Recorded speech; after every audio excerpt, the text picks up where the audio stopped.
work.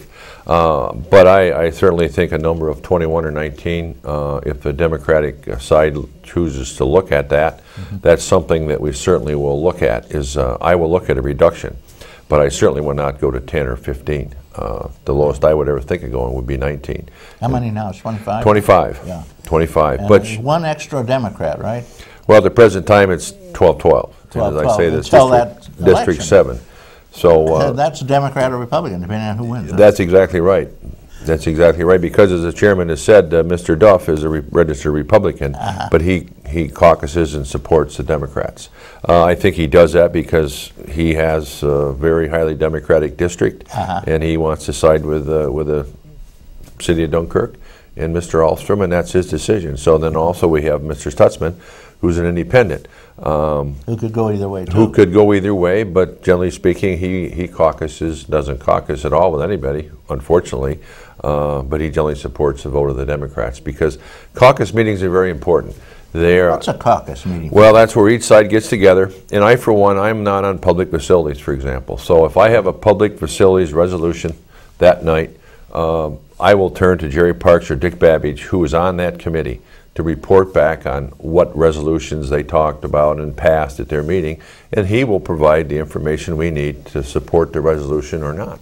Okay, we got a phone call. Good morning, caller. Good morning, Reed. How are you doing? Fine. What's up? Oh, I have a quick question about the absentee ballots. Oh, right, on this this contested election. Okay. Yeah, I'm curious as to what the reason that they don't open the one ballots are. I mean, wouldn't you think they'd open them all no matter what? Well, yes, ma'am, and I think I was not sitting at the table, but the best thing I can tell you, when you get your absentee ballot in the mail to fill it out, you mark it and you stick it in an envelope and you sign the outside of the envelope. You also stick it in another envelope to mail it in, and I believe at that point you sign it again. Well, the one thing they look at when they open those up before they open the ballot is the signatures on those things, and I think that is what is in question. In other words, if Reed had an absentee ballot, he'd sign it as he put it in an envelope, Reed Powers. Right across the flat. Right, so, and then he'd put it in another envelope to mail it, and he'd sign it again as Reed Powers. If those signatures don't match up, then you question them. So that's why I think they're being questioned, and here again, I was not sitting at the actual table. I was in the room. I could hear the chatter, and that's the conclusion that I came to. So they question them. Either side can question them.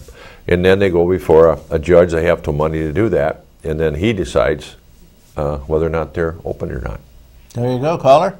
Okay, thank you very much. Thank you for calling. Mort, there's another caller trying to get in. Yeah, it's strange how the whole legislature could be determined by a couple of votes. Well, that's how important your vote is. That's how important your vote is. The other thing I'll say with the absentee ballots, there's no way of, that person's name is on there. So, you know, unfortunately, an absentee ballot, your name is not really hidden, where if you could have voted in the machine, obviously no one would have known. So I think there's a sense of looking at that and say, well, I know Fred Crosskut's a Republican, and here's an absentee ballot from him. I know Reed Powers may be a Democrat. Gee, I don't want that one open because that's going to be for a Democrat. You know, very honestly, folks, that's how I also see those things coming down. So if you can find something wrong with Reed's signature, that'll keep his from being open. But gee, my signature looks pretty good, so we'll open that one. Well, you know, I mean, the truth of the matter is I'm here to just tell people how I see things, and I think that's kind of how the game is played on either side. So and it's nothing against. That's what hold it up is, you know, we don't like that other one there. Well, I think both sides do it, and but yet a judge will rule that every vote counts. So he may open up all four of them. Okay, we got a couple of calls. You want to take one? Sure. Hey, caller, good morning.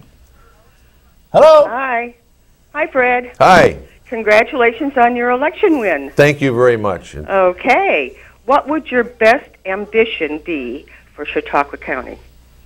My best ambition would be... that's a big one, but maybe we would win an international lottery and have $500 billion, but something that could be done, maybe.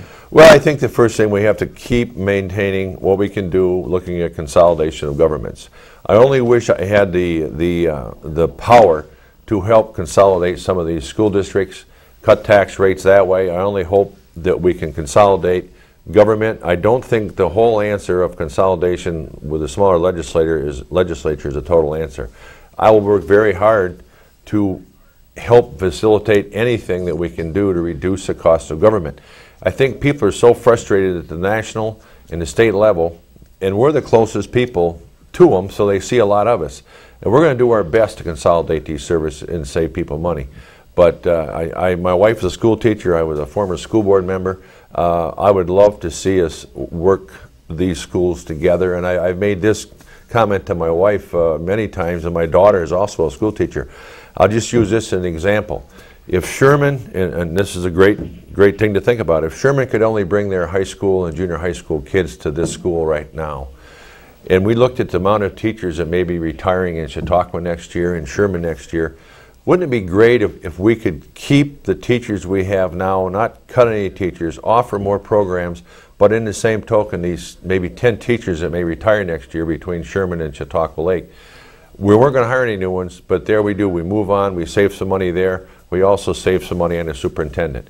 So this is something I can't do, but I'm more than willing to facilitate any discussions. It's just like fire departments. I know, you know, the village gets of Mayville gets called out all the time. You know, but we don't want to eliminate DeWittville. We don't want to eliminate Hartfield.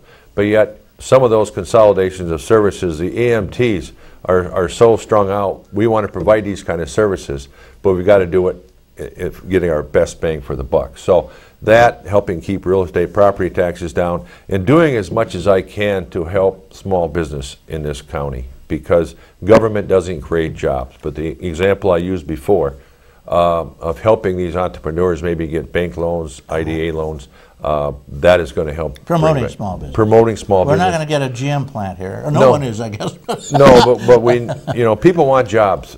People are scared. I'm scared on my own farm because I can go into how much money that we've lost in the last year. The milk is down to what? Well, $60, right. $60 a gallon now? Well, yeah. Well, we're getting half what we did last year, but that's another story for another time probably. But that's some of the things that I feel that I'm going to continue to work on. Okay. Okay. Well. Thank you very much. Well, thank you for the caller. call. Send me an envelope, a self-addressed stamped envelope. I got a bunch of nice things for you. Fredonia Brockton looks like they will consolidate. They're looking at it. They've agreed to look into it. Here again, you don't want to bash teachers because I live with one. But on the other hand, I think there's some misinformation maybe coming out of there. I think it's great. I think they're going to have more programs, but by the same token, you honestly have to look at the salaries of the Fredonia teachers versus the salaries of the Brockton teachers, and the first thing you're going to have to do is level up those salaries. Yeah, of course, of course. And so you've got to look at any consolidation. You have to exactly. do that. So you want to make sure that you do what's best for the kids, and that's the thing that people must remember. These kids will get through these mergers. It's the parent that's going to have the problems. What is the problem with the parents, do you think? Sports. Sports. Sports, transportation. You know, we don't want to see kids ride on a bus more than an hour. But you can work those kinds of things out. But I really think sports, the color of the uniforms. I've been through some of these studies. I know tax rate difference. For example, here again, if Sherman and the town of Chautauqua came together, where would your real property taxes go on your school taxes? I don't know, but that's a very good question. You know, Sherman may get theirs lowered. Chautauqua may get theirs raised. I don't know, but those are some of the very simple things that we have to look at when we look at these consolidation studies. And maybe we need to look to regional high schools. That's been an idea too. Okay. You know, whatever is best for our kids. Yeah. And folks, please keep that in mind when you think through some of these things. Yeah, we always bring up the children. They're important. Well, they're important. Okay, we got a couple of calls. Good morning, caller. Thank you for waiting. Hello? Is this me? Hello? Good morning. Hey, Fred? Yes. Norm Green here. Hi, Norm. How are you? You were talking about the affidavit ballots. Yeah, I probably did something wrong, but he's going to straighten this out. You talked about that they were absentees, and they're affidavits. Okay. What's the difference, sir? Sir, what's the difference? Affidavits are when somebody shows up at the polls. I'm the election commissioner, the Democratic election commissioner. Uh-huh. And when someone shows up at the polls and their name is not in the book, they fill out an affidavit. And the affidavit is then sent to the Board of Elections for research, and we determine whether they were actually eligible to vote. In the case of several of them, they had moved in from out of the district, and that's why their names weren't in the poll book. So none of them were absentees; they're all affidavits. I'm sorry, Norm. nothing to do with affiliations. The Republicans were